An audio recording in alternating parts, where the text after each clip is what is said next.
आमच्या गावामध्ये घडलेलं आहे। आमचा सगळा परिसर आज भयभीत झालेला आहे। महिला भगिनीला बाहेर निघायची भीती वाटायला लागली। तरुण मुलं आमचे कामावर जायला घाबरायला लागलेत। अजितदादांनी इथं येऊन आमच्या गावकऱ्याचा अपमान करण्यासाठी आले होते का? कारण आमच्यावर दुःखाचा डोंगर कोसळलेला आहे आणि हे माणसं येऊन इथं नुसते फोटो सेशन करून जात आहेत का? पहिल्यांदा आज 13व्या दिवशी आलेत। आमच्या गावात घटना घडून 13 दिवस झालेत। आले ते पण ते आले ते कशासाठी आले हे आम्हालाही अजून समजलं नाही। आम्ही आहे त्याच ठिकाणीच आहोत अजून पण। मग त्यांनी आमच्याशी थोडासा संवाद करायला पाहिजे होता किंवा 2 मिनिटं म्हणणं तरी ऐकून घ्यायला पाहिजे होतं। इथं येऊन फोनवर बोलणं ही कुठल्या न्याय नीतिमत्तेमध्ये बसतंय?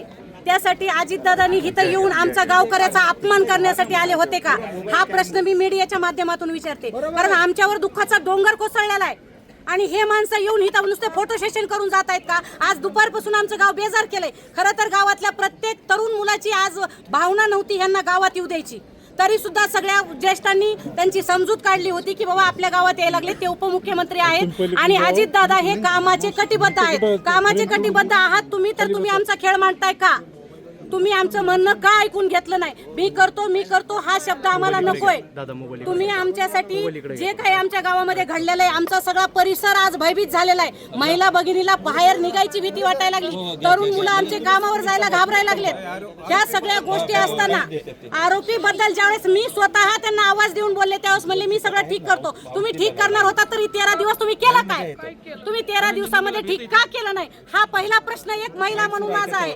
तर तुम्ही दादांना आमची एकच मागणी आहे की उद्या संध्याकाळपर्यंत राहिलेले 3 आरोपी अटक झाले पाहिजेत आणि लवकरात लवकर फास्ट ट्रॅक मधून जर घेतलं नाही तर ही जनता आणि ह्या महिला भगिनी ज्या तुम्ही लाडक्या बहिणी म्हणून ज्या बाहेर आणलेल्या आहेत, तर त्या लाडक्या बहिणी तुम्हाला कच्च सोडणार नाही। हा शब्द आहे। आमच्या संतोषांना न्याय मिळालाच पाहिजे।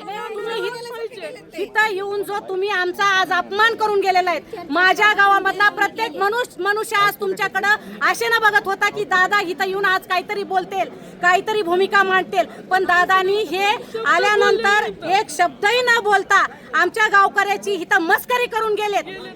त्याची परतफेड त्यांना लवकरात लवकर भोगावं लागेल। आज मी 24 तासाचा वेळ देत आहे, तर 24 तासामध्ये जर दादानी त्यांची कृती जर कामाचा वादा जो स्वतःसाठी म्हणतायत, तर तो वादा जर त्यांनी 24 तासामध्ये नाही निभावला तर अख्खी महाराष्ट्रातली प्रत्येक महिला आज रस्त्यावर यायला तयार आहे। फक्त आजचा दिवस आम्ही थांबलो होतो कारण आमच्या संतोष अण्णाचा आज 13वा होता। 13वा दिवस आम्ही जो विधी सगळ्या होईपर्यंत आम्ही शांत राहिलेलो होतो। यापुढे आम्ही शांत राहणार नाही।